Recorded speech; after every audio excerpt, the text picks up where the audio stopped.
Good evening, Des Moines, Iowa, and the world. Welcome to the Doc and Lefty program here on webcast1live.com, broadcasting to you from the Northside Studios in lovely Des Moines, Iowa. This is Lefty. As always, we're bringing you the perspectives you love from the sides you hate. And across the table from me, tanned, tested, and ready to run is my partner and good buddy, Patrick Bertroche. Doc, what is happening? You know, not much. I take that back. I'm lying. Oh, my gosh. Everything's happening. Everything? Everything. Iowa State Fair's going on. You gotta love it. Ukraine's starting to blow up again. The Greeks are voting having a confidence vote coming up. The Chinese yuan is tanked, and the rest of the Chinese economy is following suit. But you know what? Everything here in Des Moines, Iowa, is exciting. I gotta agree with you. I was at the I went to the fair for a little while Friday night. Got invited to a concert. It was fun. I had a good time, and I'm always pumped up after I leave the Iowa State Fair. Even though I wouldn't be what you would consider a fair guy necessarily. I like to go once a year to remind myself of what it's all about, to eat some funnel cake, because I like to have one funnel cake a year, and it's at the Iowa State Fair. But other than that, you know, it's not something that's always on my agenda, so to speak. Except that every time I go, I leave just being completely pumped up, because it's like the entire, not just the entire state of Iowa is there, but the entire Midwest is there, and it's one of those gathering places for people that you get a real cross section of what it means to live in this part of the country, especially in an election year, especially when you have folks like Hillary Clinton, Bernie Sanders, Donald Trump, Carly Fiorina, Ben Carson. Everybody has been at the fair so far. Everybody, and it's only like day 4. We've had Thursday, Friday, Saturday, Sunday. I guess day 6. I stand corrected. We're in the thick of the fair, and it's that public education doing you in. Good grief. I'll tell you what. I learned to count using a private tutor that was recommended by a Fortune 500 company. So there you go. You get what you know. Private education's the way to go. So you have you been out yet?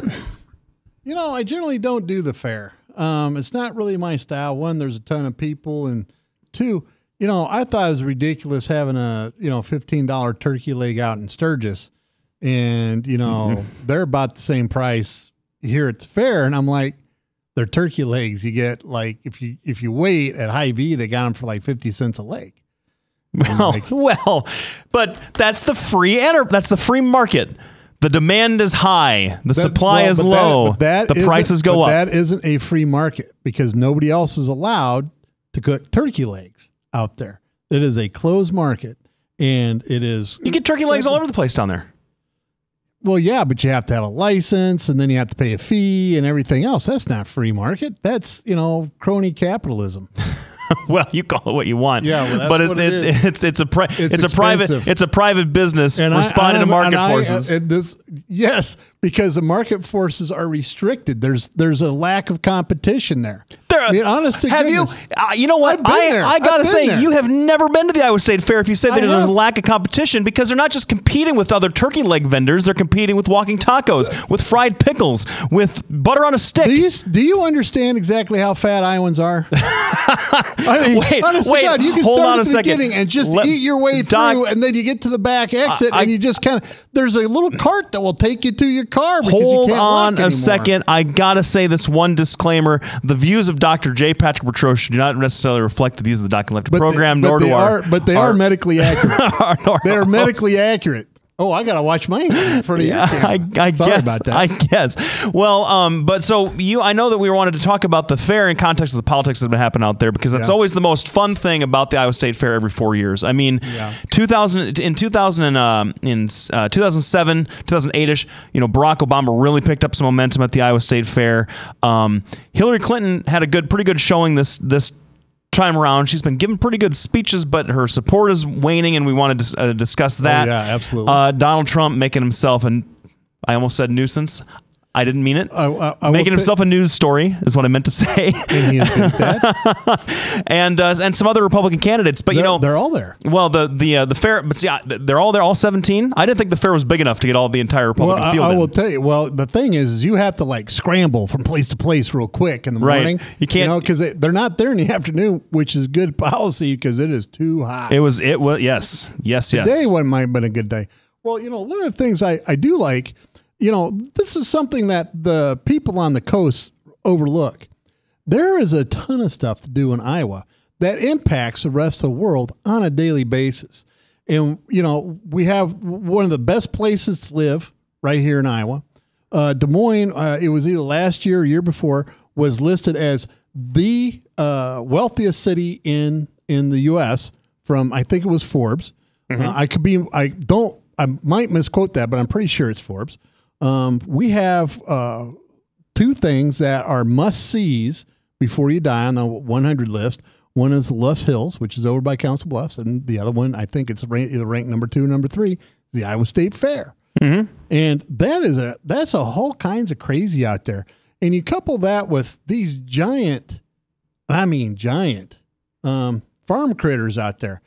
Ostriches, generally they're 6 foot tall. I have seen ostriches 8, 9. Several years ago when I went, there was one 10 foot tall.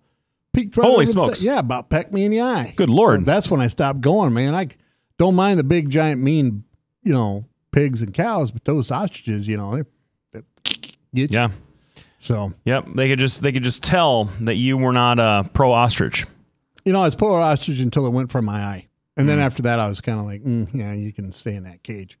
So, but yeah, it's a great time. They do have a lot of technological marvels.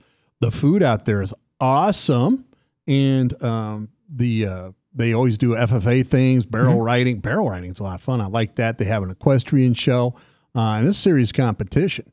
So, all that's great. And before I forget, happy birthday to my son. He's 27 today, and is doing well. Well, good job. Fantastic. And it got to eat twice over at Grandma's and had cake both nights. Cake bowl. Oh my God! You know what? I know. I gotta say that any time that you can get 2 cakes out of your grandma, you're probably doing something right. Oh yeah. Especially the Hy-Vee ones with the giant roses on there. Mm-hmm. Yeah. So generally, it's you kind of have to elbow fight your way up, and then you have to scoop one of those roses up and then run. Because especially when my brother Joe's around, because then he'll grab it and lick it and then give it back to you. Because that's what brothers do, right? So yeah. So you know how that goes. I do know how that goes. In fact, well, I don't have a brother, but I know how that goes. I have a sister. So you're the one that licks the cake, then? I'm not a big fan of cake. The shots fired. Cake and I, boy, I'll tell you what. We had a mild dust up when I got married back a decade ago. That I would rather. It's been that long, hasn't it? It has been that long. That I would have rather have gotten I would rather had a wedding pie because I love pie.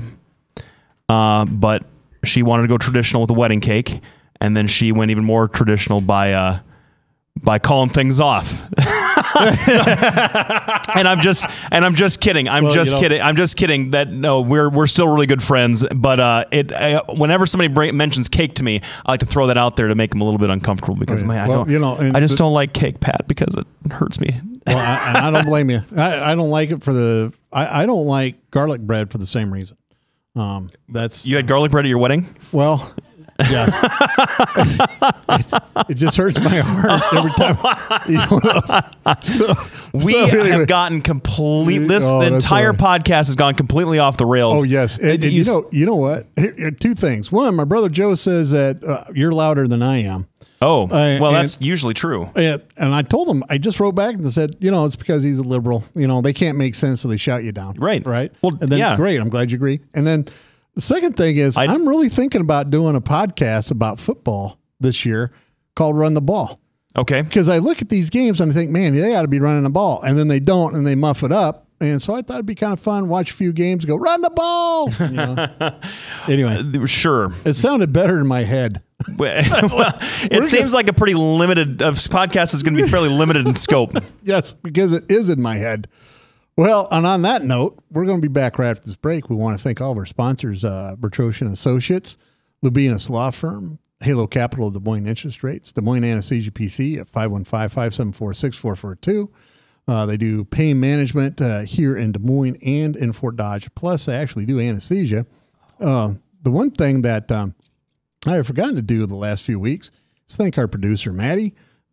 She does a great job. She's here on time. And she, it's a lot of fun having her here. Want to thank everybody for tuning in. Don't forget to follow us on Facebook and Twitter and tune in to Doc and Lefty. I promise I do have a blog that I'm hoping I'll get done this week. We'll be back right after this break.